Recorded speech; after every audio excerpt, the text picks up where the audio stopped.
শুভ দিন। আশা করছি তোমরা প্রত্যেকে ভালো আছো আর আমিও বেশ ভালো আছি। আমার গুরুদেব পরম ভগবান ভোলানাথের নাম স্মরণ করে এবং তার চরণে শত কোটি প্রণাম জানিয়ে আজকে আমার ব্লগটা আমি শুরু করলাম। যারা সাবস্ক্রাইব করেছো তাদের অসংখ্য ধন্যবাদ। যারা করনি তারা যদি আমাকে যোগ্য মনে করে থাকো তাহলে প্লিজ আমার চ্যানেলটিকে সাবস্ক্রাইব করে আমার পাশে থেকো, আমার হাতটা শক্ত করে ধরে রাখো। তো আজকে যে বিষয় আমি বলতে চলেছি সেটা হলো আমার ছেলেবেলার কিছু কথা। সেইটা হলো মানে আমি এর কোনো উত্তরও খুঁজে পাইনি, এটা কি করে হয় সেটাও আমি বুঝতে পারিনি এবং এটা কার্যকরীও হয়েছে। একে তুমি টোটকাও বলতে পারো, টুকটাকও বলতে পারো, বা ঈশ্বরের কোনো মানে পজিটিভ সাইন বা ঈশ্বরের কোনো আশীর্বাদও বলতে পারো। তো জানি না, তো সেই সম্বন্ধে আমি বলতে চলেছি। আমি যখন ক্লাস 5-এ পড়ি তখন আমার জন্ডিস হয়েছিল এবং খুবই খারাপ জন্ডিস, মানে প্রচুর হাই ছিল বিল, মানে সারা চোখগুলো তো টকটকে হলুদ মতন হয়ে গেছিলো, যেমন হয় জানোই তোমরা। আমার মাত্রাটা একটু বেশি ছিল, আমার এত বমি হয়েছিল না জানো, এটা ধরা পড়ার আগে মানে ব্লাড টেস্টের আগে, যে আমি সোজা হয়ে দাঁড়াতেও পারছিলাম না, মানে কুঁজো হয়ে পেটটাকে চেপে, মানে পেটের শিরাগুলো, বুকের কাছটা প্রচণ্ড ব্যথা ছিল। তো খুবই কষ্ট হচ্ছিল সেই কটা দিন, আমার মনে আছে।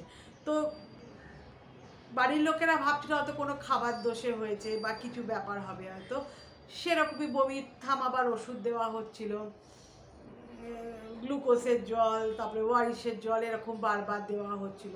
কিন্তু তাতেও আমি যখন সুস্থ হলাম না এবং ক্রমশ দেখলো আমার চোখটা হলুদ হয়ে যাচ্ছে, গড়গড়ে হলুদ বলে না সেরকম হলুদ হয়ে যাচ্ছে এবং হাত পাটাও হলুদ হয়ে যাচ্ছে, তখন আমার মা আর বাপি সন্দেহ হলো তাহলে বোধহয় আমার জন্ডিস হয়েছে। এবং সন্দেহটা ঠিকই ছিল। তখন আমাদের যে হাউস ফিজিশিয়ান ডক্টর কুন্ডুকে খবর দেওয়া হয়েছিল বাড়িতে, উনি এসছিলেন।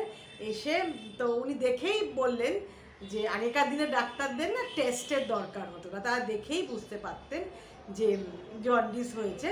তো কতটা মেজারমেন্ট আছে, কত পার্সেন্ট কী পার্সেন্ট সেটা তো আমি বলতে পারবো না, আমরা বলতে পারবো না। তা সেটার জন্য উনি ব্লাড টেস্ট করতে বলেছিলেন, কিন্তু বলেছিলেন যে ব্লাড টেস্টটা 2 দিন পরে করলেও হবে, কিন্তু ইমিডিয়েটলি ওষুধ আরম্ভ করে দেওয়া হোক এবং খাওয়া দাওয়া যেরকম হয়, পাতলা ঝোল, তারপরে পেঁপে সেদ্ধ, পেঁপের আঠা দিয়ে, আঠা বাতাসা দিয়ে খাওয়া, যারা যারা জন্ডিস হয়েছে তারা প্রত্যেকে এইগুলো দিয়ে, মানে এই ব্যাপারগুলো তোমরা জানো। এবং লিভ 52 বলে একটা ওষুধ ছিল, সেটা সকাল বিকেল বিফোর ডিনার এবং লাঞ্চের আধ ঘন্টা আগে খেতে হবে, এবং মাঝখানে আরও অনেক ওষুধ। তো আরম্ভ হয়ে গেল। তারপর পরের দিনই বাপি ব্লাড টেস্ট করালো এবং ব্লাড টেস্টে সত্যি ধরা পড়লো, এবং এতটাও সাংঘাতিক সেটা ডাক্তারবাবুও বুঝতে পারেনি। তো মানে সঠিক ওষুধ বলবো যে রাতারাতি ঠিক হয়ে যাবে সেরকম কিন্তু জন্ডিসে নেই। তোমার খাওয়া দাওয়া, জল, তখন তো অ্যাকোয়াগার্ড ছিল না, তো অনেক বছর আগে, আমি 5-এ পড়ছি, তা পড়তাম, তা ওই জল ফুটিয়ে ছেঁকে খাওয়া, এরকম নিয়ম কারণ আরম্ভ হয়ে গেল। তো মা আর বাপির খুব মন খারাপ, মায়ের তো ভীষণই মন খারাপ। স্কুলে গিয়ে নাকি মানে পরে শুনেছি তার যে কালিগদের বলতো মেয়েটার এরকম জন্ডিস হলো। তো স্কুলে এমনকি বলেছিল, ডাক্তারবাবু বলেছিল যে বেশি হাঁটা চলা, সিঁড়ি দিয়ে ওঠানামা করাও যাবে না, সেটা হার্ট ফেলও করে দিতে পারি আমি, এইরকম খারাপ অবস্থা। তো মা আর বাপির খুবই মন খারাপ, মুখ কালো করে ঘুরতো। তখন অনেকে না জিজ্ঞাসা করেছিল কি হয়েছে না হয়েছে, অনেকে বললো ওই গলায় মালা পরতে, সেই মালা বাপি নিয়ে এলো, এই করতে করতে মানে খুঁজে পেতে তাকে নিয়ে আসা হলো, সেই মালা পরানো হলো। তো আমাদের বাড়িতে যে একজন রাত দিনের কাজে, রাত দিন মানে রাত্রে সে অন্য জায়গায় শুতে চলে যেত, জগদীশ নাম ছিল তার, জগদীশ মাহাতো, ও হিন্দুস্তানি ছিল। মানে আমার মায়ের বিয়ের আগে থেকে সে রান্না করতো, বাড়ির সমস্ত কাজ করতো।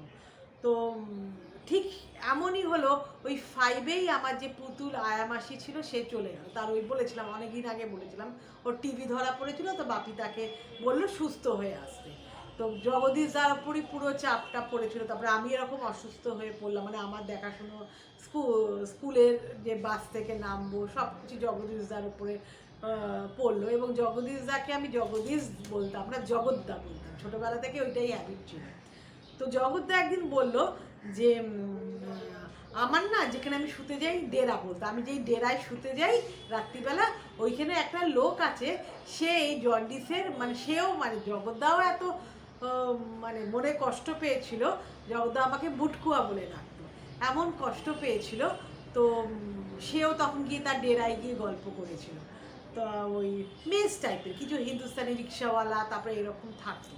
তো ওই তখন সেখানে একজন বলল, আমি এই জন্ডিস যে শরীরে ধারণ হয়েছে মানে চেপে বসেছে, সেটা সে নাকি উঠিয়ে দিতে পারে, মানে শরীর থেকে বার করে দিতে পারে। তো সেই মতো জগদ্দা এসে কথাটা বলেছিল বাপিকে। বাপি বলে কি করতে হবে, বলেছিল একটা কাঁসার মালসা লাগবে, বা পিতল না কাঁসা না পিতলের মালসা লাগবে, আর 200 না 250 না 300 লিটার তেল লাগবে, একগুচ্ছ দুব্বো লাগবে, আর কিচ্ছু লাগবে না। তো ঠিক আছে, ওইগুলো মানে ওই পেতলের মালসা আমাদের বাড়িতে ছিল, আর যা যা বলা সেগুলো করে আনা হলো। পরের দিন আমাকে ভালো করে চান টান, মানে স্কুলে তো আমি যেতে পারছি না, কারণ আমি আগেই বললাম ডাক্তারবাবু বলেছিল হাঁটাচলা করলেও আমি হার্ট পেন করতে পারি, কাজে সিঁড়ি দিয়ে ওঠানামা করা যাবেও না, স্কুলে গিয়েও যাওয়াও যাবে না। তো আমি চান টান করে একটা আসন পেতে আমাকে বসালো ওই লোকটা,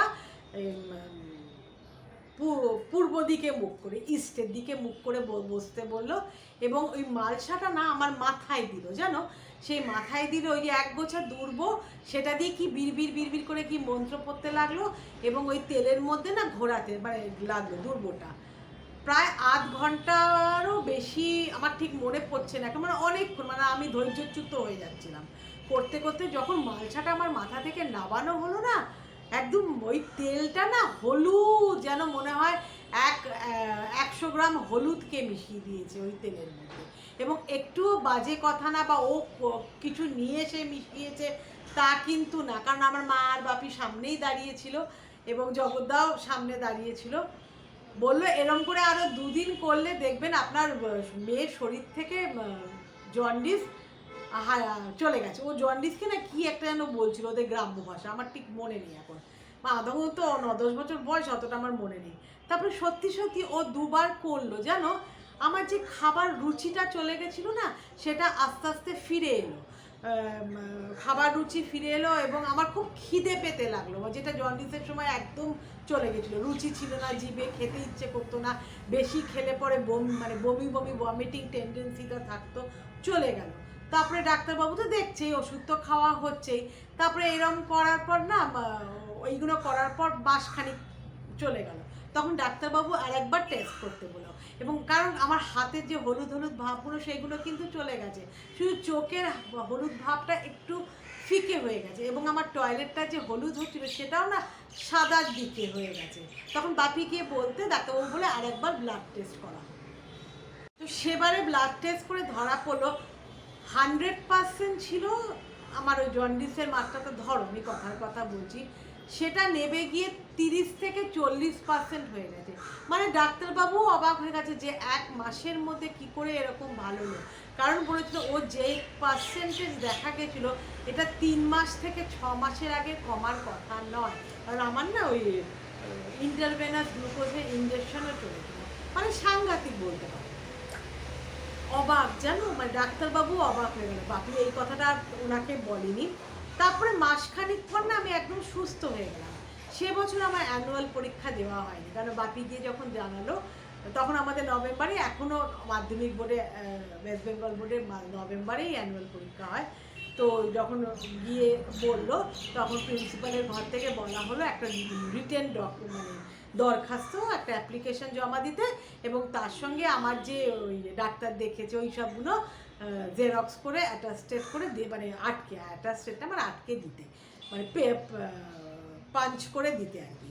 তো দেওয়া হলো। তো দেওয়ার পর আমাকে বললো ওকে পরীক্ষা দিতে হবে না, ওর আগের রেজাল্ট ভালো আছে, ও ক্লাস 6-এ উঠে যাবে। তো ওঠানো হলো। মানে এইটা আমার জীবনে দেখা একটা আশ্চর্য ঘটনা।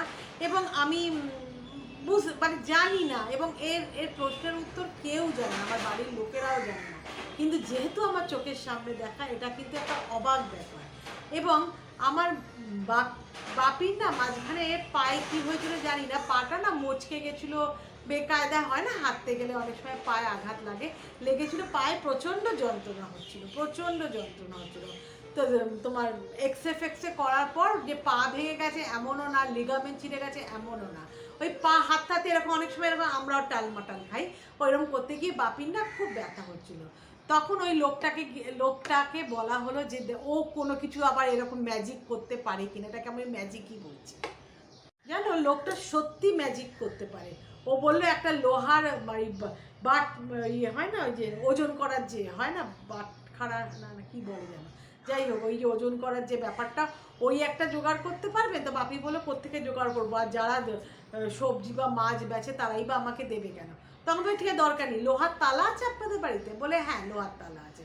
জানো আবার সেই সর্ষের তেলের মধ্যে সর্ষের তেল মাখালো ওই লোহার তালাটাকে, এবং বাপির পায়ে যেই পাটা ইনজিওর্ড হয়েছে সেই পায়ের তলাতেও ভালো করে তেল মাখিয়ে না ওইটা দিয়ে আবার সেই মন্ত্র পড়তে না ওই তালাটা দিয়ে এই পায়ের যে তলাটা, আমাদের তলা যে পায়ের তলার এখানে হাঁটি আমরা, সেটাতে না এরকম ঘষতে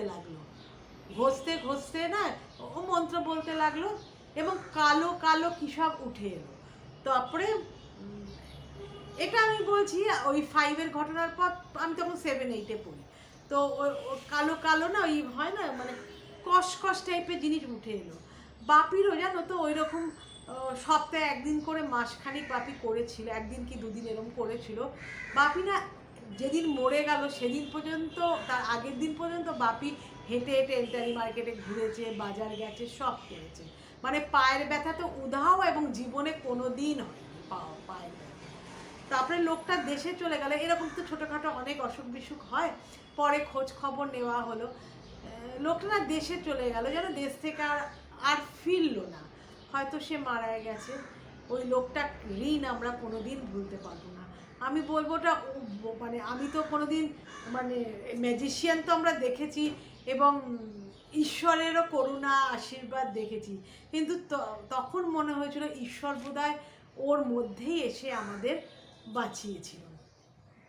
তো এইটা আমার ছেলেবেলাকার কিছু ঘটনা, এবং আশ্চর্য ঘটনা, ম্যাজিকও বলতে পারো, সেগুলো তোমাদের সামনে আমি মানে শেয়ার করলাম, তুলে ধরলাম।